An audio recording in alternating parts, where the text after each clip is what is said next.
Hi students, this is A. Mandri Kumar Rajesh. In today's video, we are going to discuss sex-linked inheritance of Drosophila eye color.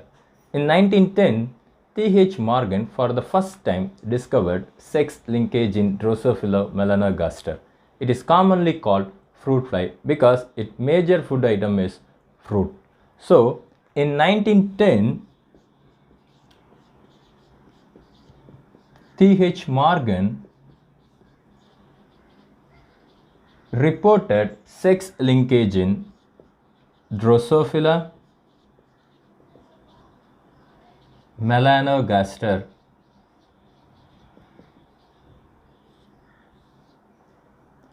When Morgan experimenting Drosophila, he noted that sudden appearance of one white eye male in the culture of normal red eye Drosophila.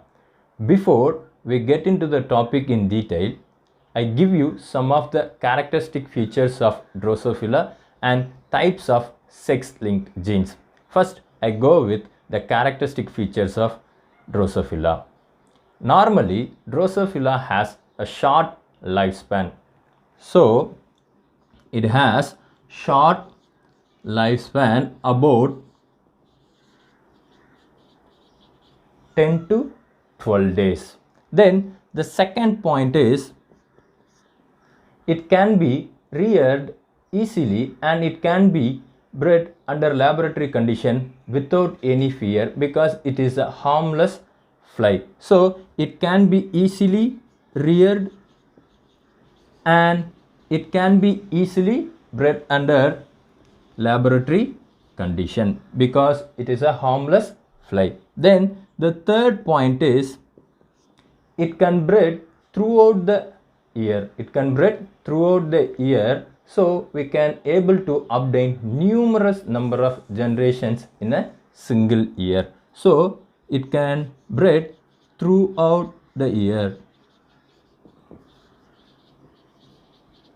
So we are able to find numerous numbers of generation in a single year. Then the fourth point is females are easily distinguishable from male by their large body size. So females are larger in size when compared to male. Then normal Drosophila has red eye. So normal Drosophila has red eye.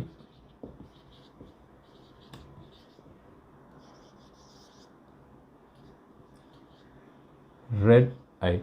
Then the sixth point is it has 4 pairs of chromosome.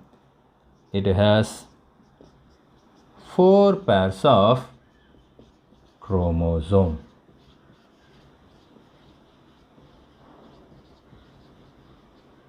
So these are the points which makes Morgan to select Drosophila as an experimental animal. Then I am going to draw the 4 pairs of chromosomes for our better understanding. So let me draw the first pair of chromosome. So this is the first pair of chromosome. Then this is the second pair of chromosome. Then this is the third pair of chromosome. This is the third pair of chromosome. So the first 3 pairs of chromosomes are considered as somatic chromosomes.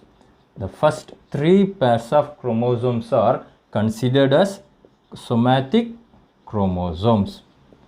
Then the final pair of chromosomes are considered as sex chromosome. The final pair of chromosomes are considered as sex chromosome. Suppose if it is a female, it contains XX chromosome. XX chromosome. So in the female, the chromosomes are look like this. The X chromosomes are look like this. Suppose if it is a male, it contains chromosomes X, Y, X, Y. Then we have to make a slight change in the Y chromosome. So if it is a male, it has XY chromosome, and that chromosomes are look like this. Then I am going to give you the different types of sex-linked genes. There are 3 types of sex-linked genes depending upon their association with chromosomes. There are 3 types of sex-linked genes. If the gene is located in the X chromosome, the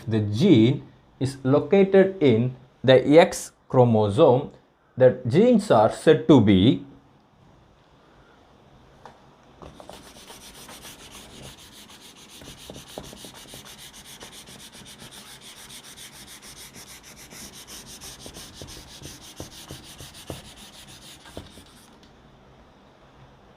If the genes are located in X chromosome, they are said to be X-linked genes or sex-linked genes Suppose if the genes are located in the Y chromosome, Y sex chromosome, the genes are said to be Y-linked genes or Hollandric genes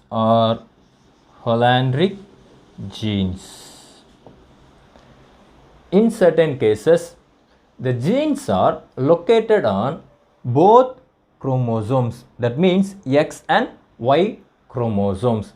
That genes are said to be incomplete sex-linked genes. The genes are said to be incomplete sex-linked genes. Once again, repeat the 3 types of genes. If the gene is located in the X chromosomes, that genes are said to be X-linked genes or sex-linked genes. Suppose if the genes are located in the Y chromosomes, the genes are said to be Y-linked genes or Hollandric genes. Suppose if it is occurring both chromosomes, they are said to be incomplete sex-linked genes. Now we get into our major topic. Then please remember this 3 types of sex-linked genes, because it will be helpful for you to learn different types of crosses. In future, we are going to learn different types of crosses. Example, incomplete linkage or complete linkage, repulsion, coupling. So in that time, it will be easier to understand the concept. So please remember the 3 types of sex-linked genes. I told you earlier, when Morgan experimenting Drosophila, he noted that the sudden appearance of one white-eyed male in the culture of normal red-eye Drosophila. Actually, this white-eyed male is a mutant form. So during mutation in the dominant allele, mutation happened and it become the recessive allele, that is the small r, results in the expression of white-eyed male in that culture. So Morgan made a cross between red-eye female with white-eyed male. So in the case of red-eye female, it has 2 X chromosome. In X chromosome, it contains dominant allele, that is capital R. While in the case of white-eyed male, it has 2 sex chromosome, they are X and Y. In X chromosome, it contains the recessive allele, that is small r. While in the case of the Y chromosome, it has no allele. Then the individuals were crossed. As a result, the gametes were formed. That gametes are plotted in the Punnett square. In the rows, male gametes were plotted. In the columns, female gametes were plotted. Fusion of gametes takes place, results in the development of F1 generation. In the F1 generation, both male and female shows red eye. Both male and female shows red eye in the ratio 2:2. In the ratio 2:2. Then Morgan allowed this F1 generation into intercrossbreed or self-cross to get the result in the F2 generation, how the sex-linked genes transmit the character to their young ones. So Morgan made a cross between the red eye female with red eye male, which were observed from the F1 generation. So red eye female cross with red eye male. So in the case of red eye female, it contains X chromosome, 2 X chromosome. In one X chromosome, it contains capital R.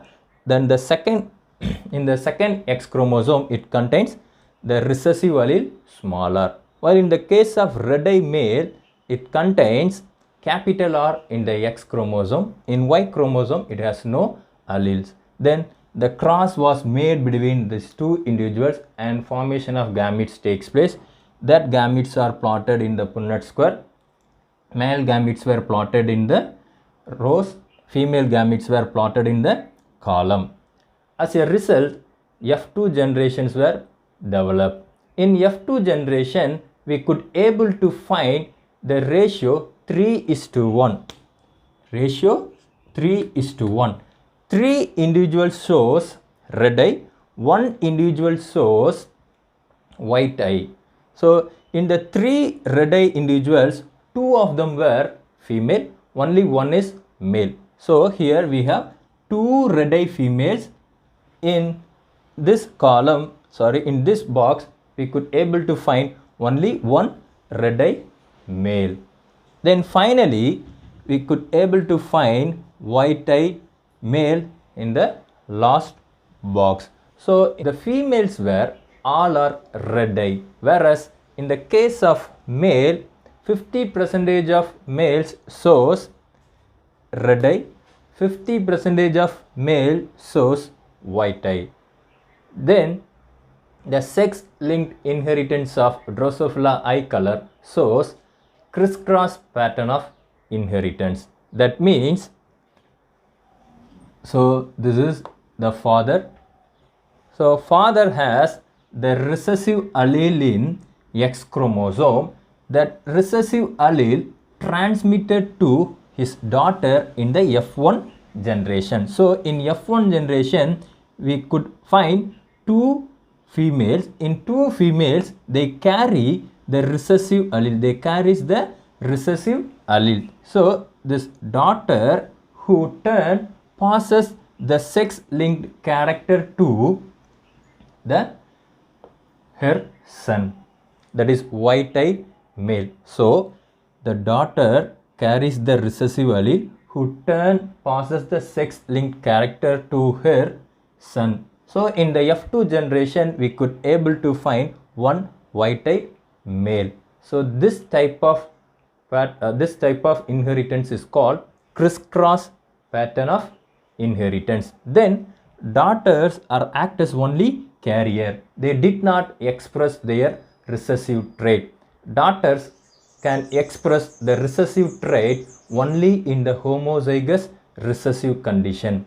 Then any recessive gene present on the X chromosome of male, it can be expressed immediately, because in Y chromosome it has no allele to counteract.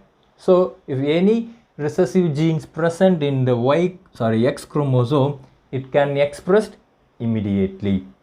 Then I have explained the sex-linked inheritance of Drosophila eye color. I hope this information will be useful for you. If you have any doubt regarding sex linkage in Drosophila, please clarify with me. Thank you for watching this video. Please stay home and stay safe. Thank you for watching this video once again. Thank you very much.